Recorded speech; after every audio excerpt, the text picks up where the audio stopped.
नहीं करी मैं, सारा सामान 3 लोग बैठे हैं तो भयंकर थके लोग लिटरली में फाइन जा रहा है। क्या है ये चक्कर काटने आ गई है। Hey everyone, welcome back to my YouTube channel. This is my first long video and I'm so excited for this. So stay tuned for all the drama. मेरी लिटरली 1 घंटे में ट्रेन है और मैंने कुछ भी पैकिंग नहीं करी। मेरा सारा सामान ऐसा बिखरा हुआ पड़ा है, सो लेट्स जस्ट पैक। पहले मेरी लाइफ होती थी कि मैं फटाफट पैसे पैकिंग कर लेती थी, मैं सारा सामान उठाती थी, बैग में डालती थी, लेकिन नहीं, अब मैंने इसे पूरा सजा रखा है सामान को। अब मैं आप लोगों को दिखाऊंगी कि मैं क्या क्या लेके जा रही हूँ। तो मैंने कुछ भी पैकिंग नहीं करी है और सबसे पहले सामान में एक सूट डालने वाली हूँ। और क्योंकि मैं सोलो जा रही हूँ, मतलब like I am travelling solo, तो सिर्फ एक सूट ही चाहिए मुझे।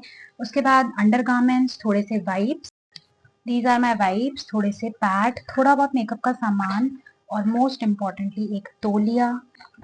मैं बहुत ज़्यादा भुलक्कड़ हूँ तो मैंने सब कुछ लिख रखा है कि मुझे क्या क्या लेके जाना है, मैंने क्या क्या पैक कर लिया है। तो भी मैंने आई थिंक सूट डाल लिया है, अंडर गारमेंट्स डाल लिए हैं, पैड भी डाल लिया है और वाइप्स भी डाल दिए, छोटा सा टावल ले लिया है मैंने। And this is my makeup, like छोटा सा, मतलब लाइक बहुत ही कम मेकअप लिया है मैंने।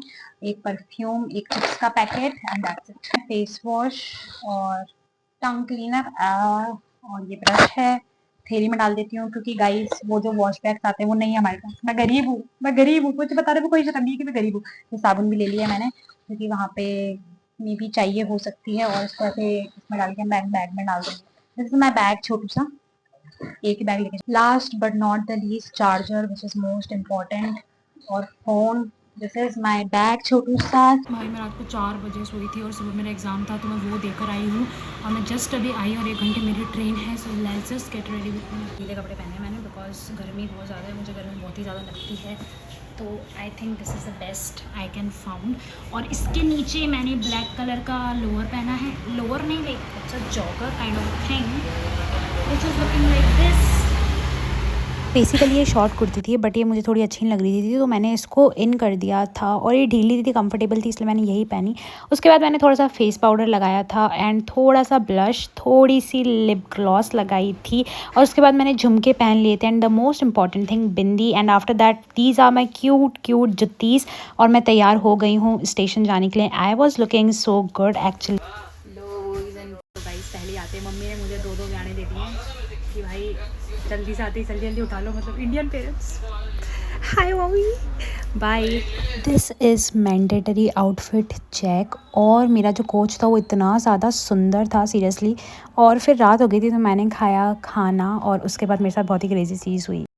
भाई जहाँ पे मेरी सीट है वहाँ पे लिटरली 3 लोग बैठे हैं। कहाँ है रोशनी? 3 लोग बैठे हैं और तीनों लड़के हैं और वो कुछ भी नहीं बोल रहे हैं और मैं भी थोड़ा सा चुप चुप बैठी हूँ। भाई मैं कुछ रिकॉर्ड भी नहीं कर पा रही, मुझे इतना बुरा लगा। और मैं वॉशरूम की साइड में आके रिकॉर्ड कर रही हूँ तो मैं खाना खा रही थी और मैं लिटरली ऐसे खाना खाया है, भाई खाना मेरी काफ़ी ढंग से, बड़ा बुरा लग रहा है। और वो 3 लोग ऐसे बैठे हैं और ये अपना मैच खेल रहे हैं, मतलब बड़ा ही गंदा सीन चल रहा है।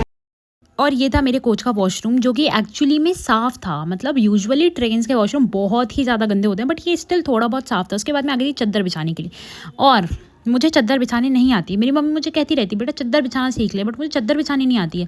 तो ये लड़का था हट्टा कट्टा, जिम में जाता था पता नहीं क्या, ये मेरे ऊपर था और ये भी चद्दर ही बिछा रहा था और इससे बिछ गई बट मुझसे चद्दर नहीं बिछ रही। उसके बाद मेरी सीट के यहाँ पे एक लाइट भी थी जिसे देख के मैं लिटरली शॉक हो गई थी। भाई इंडियन रेलवेज बहुत तरक्की पे है।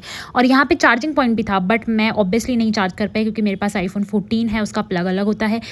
And I kid you not, मेरा जो कोच है वो लिटरली होटल रूम जैसा ही था बिल्कुल। और यहाँ पे ब्लू कलर की रात में बत्तियाँ भी जला दी थी इन लोगों ने, इतनी अच्छी वाइब आ रही थी। बट मुझे तो सिर्फ यही डर लग रहा था कि मेरा सामान ना चोरी हो जाए, तो मैं रात भर नहीं सोई। और उसके बाद भटिंडा रेलवे स्टेशन में पहुँचने के बाद भी मेरे साथ स्ट्रगल हो गए बहुत ज़्यादा।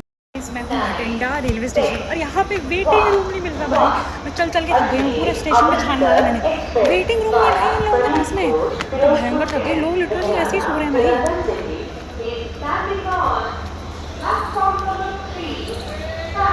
बहुत ज़्यादा ढूंढने के बाद 40-50 सीढ़ियाँ चढ़ने उतरने के बाद में फाइनली मुझे मिल गया था वेटिंग एरिया। मैंने फटाफट अपना फ़ोन चार्जिंग पे लगाया, ब्रश करा और उसके बाद मैं वहीं नहा ली थी। उसके बाद मैंने फटाफट से अपने बाल बनाए, बहुत सारी सनस्क्रीन लगाई और उसके बाद हल्का फुल्का मेकअप करा, लाइक थोड़ा सा पाउडर लगा लिया, थोड़ा सा ब्लश और थोड़ी सी lipstick, the OG makeup I do every time. उसके बाद मैंने बिंदी लगाई और झुमके भी पहन रही थी बट वहाँ पे गर्मी इतनी ज़्यादा थी तो मैंने झुमके स्किप। तैयार होने के बाद मैं रेलवे स्टेशन से बाहर निकली, वहाँ पे 20 रुपये का ऑटो करा, उसने मुझे बस स्टैंड स्टैंड छोड़ा। बस स्टैंड से मैंने 40 रुपए की एक बस पकड़ी जो थी तलवंडी की, और वहीं पे है गुरुद्वारा श्री दमदमा साहिब। फाइनली भाई पसीना वसीना सहने के बाद में फाइनली मैं आ गई हूँ। पंजाब में इतनी ज़्यादा गंदी ह्यूमिडिटी है भाई, इतनी ज़्यादा गंदी ह्यूमिडिटी है, मतलब मेरा मुंह पूरा चिपचिपा हो चुका है। After a lot of struggle मैं फाइनली आ गई हूँ साबू की तलवंडी गुरुद्वारा श्री दमदमा साहिब।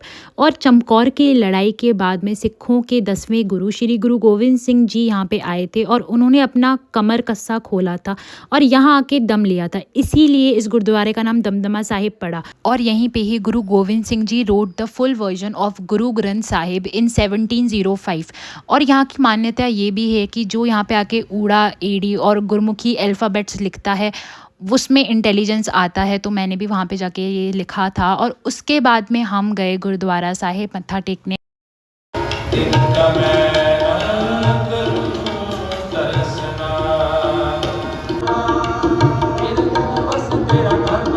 उसके बाद मैंने लंगर छका, थोड़ी सी छाछ पी और उसके बाद मैं म्यूज़ियम आ गई थी। और बाद में मुझे पता चला कि गुरुद्वारे के पास में एक और सरोवर है, तो मैं वो देखने गई थी और वो सरोवर इतना ज़्यादा साफ़ था। बाबा दीप सिंह जी का कुआं भी है वहाँ पे और ये सरोवर बहुत ही ज़्यादा सुंदर था। और उसके बाद मैं निकल गई थी वापस आने के लिए क्योंकि मेरी ट्रेन थी गंगानगर से और मुझे जाना था गंगानगर वापस। बट यहाँ पर इतनी ज़्यादा धूप थी, मैंने फटाफट अपना मुँह वगैरह बांध लिया था और बस भी मुझे मिल गई थी। वापस मैंने 40 रुपये की टिकट खरीदी और मैं पहुंच गई बस स्टैंड। बस स्टैंड में जाने के बाद में मैं गई थी भटिंडा के फोर्ट।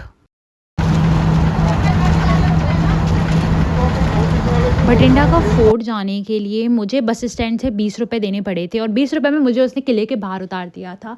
मतलब पंजाब घूमना बहुत ही ज़्यादा सस्ता है सीरियसली। और इसके बाद मैं फ़ोर्ट आ गई थी। फ़ोर्ट लुक्स लाइक दिस, जो कि बहुत ही बड़ा था और ये इंडिया का ओल्डेस्ट सर्वाइविंग फ़ोर्ट था, लाइक सीरियसली। और यहाँ पे स्ट्रिक्ट वार्निंग भी लिखी हुई थी कि आप इन बालकनीज़ में ना खड़े हों क्योंकि ये बालकनीज़ कभी भी गिर सकती हैं। इस किले को किला मुबारक भी कहते हैं। जब मुकत्सर का वॉर हुआ था गुरु गोविंद सिंह जी का, वो उसके बाद यहाँ पे आए थे तलवंडी जाने से पहले और वो यहाँ कुछ टाइम के लिए रुके थे, इसलिए इस किले को गोविंदगढ़ भी कहा जाता है और किला मुबारक भी बोला जाता है। इसको जो पटियाला का महाराजा था उसने श्री गुरु गोविंद सिंह जी की याद में यहाँ पे एक गुरुद्वारा भी बनवाया था जो कि आज भी वहाँ है। वहाँ पे 2 गुरुद्वारे हैं, एक पुराना गुरुद्वारा और एक नया गुरुद्वारा। पुराना गुरुद्वारा ऊपर जाकर है और नया गुरुद्वारा नीचे ही बना हुआ है। और ये फ़ोर्ट इतना ज़्यादा सुंदर था और बहुत ही ज़्यादा बड़ा था, but most of the part इस फोर्ट का बंद कर रखा था बिकॉज ऑफ ऑब्वियस रीज़न। ये किला बहुत ही ज़्यादा पुराना है और इसकी दीवारें कभी भी गिर सकती हैं। तो I think this is the main gate जो कि बंद कर रखा है and this qila is known as Qila Mubarak. So बहुत ही ज़्यादा बड़ा किला है। अभी तो हमको वैसे भी घूमने नहीं देते, सब बंद कर रखा है, ताले वाले लगा रखे हैं। और मेरे को तो वैसे घूमने का मन है भी नहीं, मैं पागल हो चुकी हूँ गर्मी में, दिमाग का दही हो गया है मेरा, मुंह पे पसीना निकल रहा है, मुंह पे तेल आ रहा है, इतनी ज़्यादा गर्मी है यहाँ पे, पागल हो गई हूँ भाई। एक तो धूप, ऊपर से चढ़ाई, गर्मी, पसीना, मेरे मुंह में ऐसे तेल निकल रहा है भाई लिटरली। क्या है ये? किला घूमने के बाद में मैं थोड़ी देर गुरुद्वारे में जाके बैठ गई थी क्योंकि मैं बहुत ज़्यादा थक गई थी और वहाँ पे धूप बहुत ज़्यादा तेज़ थी।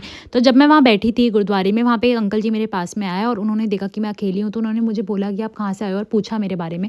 तो मैंने बताया ऐसे ऐसे। फिर उन्होंने मुझे बताया कि यहाँ पर गुरुद्वारा है हांजी रतन, वो पास में ही है, आप वहाँ पर भी जाके आना। तो उसके बाद मैं चली गई थी हांजी रतन गुरुद्वारे। यहाँ पर एक पेड़ भी था जिससे गुरु गोविंद सिंह जी के घोड़े को बांधते थे। यहाँ से निकलने के बाद मैं चुपचाप रेलवे स्टेशन आ गई थी और वहाँ पर लाइन देख के मेरा दिमाग ख़राब हो गया था। मेरी हालत वैसे ही इतनी ज़्यादा ख़राब हो रही थी गर्मी की वजह से। तो मैंने वहाँ पे एक मशीन लगी हुई थी, उसमें से टिकट निकाली और मैं बैठी थी जनरल डिब्बे में। मैं लाइफ में पहली बार जनरल डिब्बे में बैठी थी क्योंकि मेरे पास और कोई ऑप्शन नहीं था। भटिंडा से अजमेर की कोई डायरेक्ट ट्रेन थी नहीं और मेरी रिजर्वेशन ऑलरेडी हो रखा था गंगानगर से, क्योंकि गंगानगर में मेरी मासी रहती है। तो मैं बैठ तो गई जनरल डिब्बे में, बट मेरी हालत इतनी ज़्यादा ख़राब हो गई थी। जनरल डिब्बे में बहुत कॉन्फिडेंस में घुसी थी कि इतना तो क्या ही होता होगा जनरल डिब्बे में, बट मैं जैसे ही घुसी वहाँ पे लिटरली टॉयलेट का पानी आया हुआ था और मेरा दिमाग ख़राब हो गया था और मेरे मुंह से इतना ज़्यादा तेल निकल रहा था। बट वहाँ पे 2 क्यूट बच्चे मिल गए थे, मैं उनके साथ में लूडो खेलने बैठ गई क्योंकि ऑब्वियसली और तो मैं क्या ही करती। अगर आपको इसकी अलग से वीडियो चाहिए तो मैं वो भी बना दूँगी। Finally after a whole fucking struggle मैं फाइनली मेरी मासी के घर पे आ गई हूँ जो गंगानगर में रहती है। अभी मेरी वापस ट्रेन है 11 बजे की और मैं अभी फाइनली बहुत सही लग रही हूँ। मतलब मेरे भाई हालत इतनी ज़्यादा ख़राब थी ना, मेरा मुंह ऐसा हो गया था भाई, अब सही लग रहा है। तो ये मेरी भाभी का रूम है, ये जसवंत के खिलौने पड़े हैं, मेरी भाभी की छोटी सी बेटी है, ये मेरी भाभी और भैया और भाभी हैं, और ये है क्यूटी जसवंत। और बहुत ही कंजस्टेड हो रखा है बच्चे के सामान की वजह से अभी रूम। सो ये है मेरे भाई का MBBS कॉलेज, वो मुझे घुमाने लेकर आया है। ऑब्वियसली 2 घंटे में मैं क्या ही घूम पाऊँगी, तो मैं ऐसे ही चक्कर काटने आ गई हूँ यहाँ पे।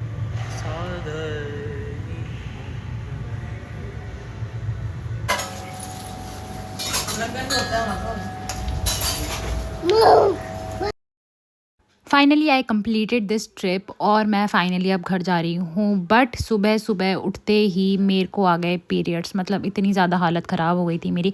बट पीरियड्स मुझे सुबह आए थे जब मैं मदार पहुँच चुकी थी, तो ये अच्छी बात थी। और फाइनली मैं घर आ गई और मेरी क्यूटी ने मेरा वेलकम करा। See you soon my next vlog, तब तक के लिए बाय।